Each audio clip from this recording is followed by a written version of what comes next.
بسم اللہ الرحمن الرحیم۔ السلام علیکم۔ جماعت ہفتم کی اردو کی کتاب سے ایک نئے اور دلچسپ سبق کے ساتھ حاضر ہوں۔ بچوں، ہمارا ملک پاکستان جو کہ ایک زرعی ملک ہے، یہی وجہ ہے کہ 75% لوگ زراعت سے وابستہ ہیں اور تقریباً اتنے فیصد ہی لوگ دیہات میں آباد ہیں۔ دیہات میں رہنے والے لوگ بہت سادہ اور ملنسار ہوتے ہیں، مل جل کر رہنے والے ہوتے ہیں، ایک دوسرے کے دکھ سکھ میں کام آتے ہیں۔ تو ہمارا آج کا سبق جو کہ ہماری درسی کتاب میں شہر اور گاؤں کے عنوان سے موجود ہے، جو شہر اور گاؤں میں رہنے والے دو دوستوں کے درمیان ایک مکالمہ ہے۔ تو آئیں ہم سبق کا آغاز کرتے ہیں۔ آپ سب اپنی کتاب کا صفحہ نمبر 65 کھولیں، دن اور تاریخ لکھیں اور میرے ساتھ پڑھیں۔ طارق اور طاہر دونوں بچپن کے دوست تھے۔ وہ گاؤں میں رہتے، ایک ساتھ کھیلتے اور اکٹھے پڑھتے تھے۔ ابھی دونوں تیسری جماعت ہی میں تھے کہ طارق کے والد ملازمت کی تلاش میں شہر آ گئے۔ خاصی دوڑ دھوپ کے بعد ان کو کپڑے کے کارخانے میں ملازمت مل گئی۔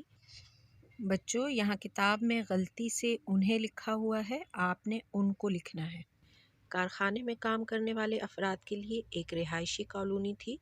طارق کے والد کو بھی اسی کالونی میں ایک چھوٹا سا گھر مل گیا۔ گھر ملنے کے بعد وہ اپنی بیوی بچوں کو بھی شہر لے آئے۔ اب طارق شہر منتقل ہو گیا جبکہ طاہر اپنے گاؤں ہی میں رہا۔ ان دونوں کو جدا ہوئے 8 برس کا عرصہ بیت گیا، البتہ ان کا خط و کتابت کے ذریعے آپس میں رابطہ قائم تھا۔ بچوں، اس سبق میں 2 دوستوں کا ذکر ہے جو ایک ہی گاؤں میں رہتے تھے، وہ ہم جماعت بھی تھے۔ دونوں جب تیسری جماعت میں تھے تو طارق کے والد ملازمت کی تلاش میں شہر جاتے ہیں، جہاں انہیں کپڑے کے کارخانے میں نوکری مل جاتی ہے اور ساتھ ہی کارخانے کی رہائشی کالونی میں گھر بھی مل جاتا ہے۔ اس لیے وہ اپنے بیوی بچوں کو ساتھ شہر لے آتے ہیں۔ اس صورت میں دونوں دوست جدا ہو جاتے ہیں، مگر اس دوری میں دونوں ایک دوسرے کو خط لکھتے رہتے ہیں۔ ایک دن طاہر کی والدہ بیمار ہوئیں تو وہ انہیں گاؤں کے اسپتال لے گیا۔ ڈاکٹر نے معائنے کے بعد بچوں اب صفحہ نمبر 66 پر آ جائیں۔ دوائیں تجویز کیں۔ کچھ دوائیں تو گاؤں کے میڈیکل اسٹور سے مل گئیں، لیکن ایک دوا وہاں نہ ملی۔ طاہر اگلے روز صبح سویرے دوا لینے شہر گیا۔ بازار سے دوا لینے کے بعد اس نے سوچا کہ چلو اپنے دوست طارق سے بھی جاتے جاتے مل لوں۔ بچوں، اس طرح ان دونوں دوستوں کو جدا ہوئے 8 سال گزر جاتے ہیں کہ اچانک ایک دن طاہر کی والدہ بیمار ہو جاتی ہیں۔ وہ انہیں گاؤں کے ڈاکٹر کے پاس لے جاتا ہے۔ ڈاکٹر نے جو نسخہ لکھ کر دیا ہوتا ہے اس میں موجود ایک دوا میڈیکل اسٹور پر موجود نہیں ہوتی، اس لیے طاہر وہ دوا لینے شہر جاتا ہے۔ دوا لینے کے بعد وہ سوچتا ہے کہ چلو شہر آیا ہوں تو اپنے دوست طارق سے بھی ملتا چلوں۔ طاہر بازار سے طارق کے گھر گیا۔ وہ طاہر کو دیکھ کر بہت خوش ہوا، پرجوش طریقے سے اس کا استقبال کیا، اس کی تواضع کی۔ کچھ دیر بعد طاہر نے رخصت چاہی۔ طارق بولا، پہلی بار شہر آئے ہو، جانے کی اتنی جلدی کیا ہے؟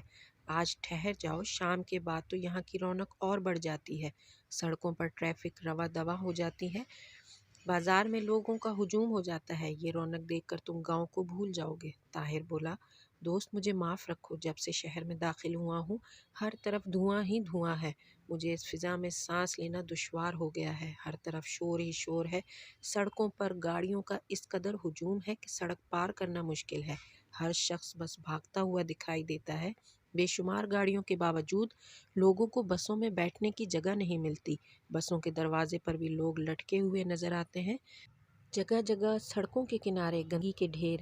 یہی ہے تمہارا شہر اور اس کی رونقیں جن کا تم خط میں فخر سے ذکر کرتے ہو۔ بچوں، طاہر جب دوا لے کر اپنے دوست کے گھر پہنچتا ہے تو دونوں دوست ایک دوسرے کو دیکھ کر بہت خوش ہوتے ہیں۔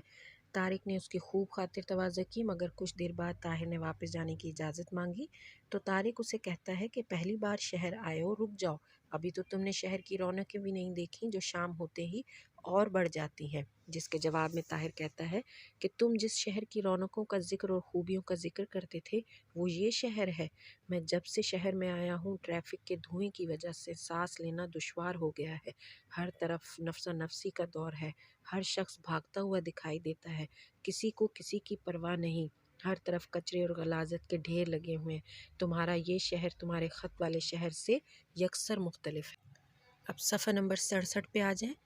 طاہر کی کڑوی باتیں سن کر طارق بولا، دوست گاؤں میں کیا ہے، ایک معمولی سی دوا تو وہاں پر دستیاب نہیں جس کے لیے تم شہر آئے ہو، ابھی تم کہہ رہے تھے کہ زیادہ تاخیر ہوئی تو بس نکل جائے گی اور پھر تمہارا گاؤں جانا ممکن نہیں ہوگا۔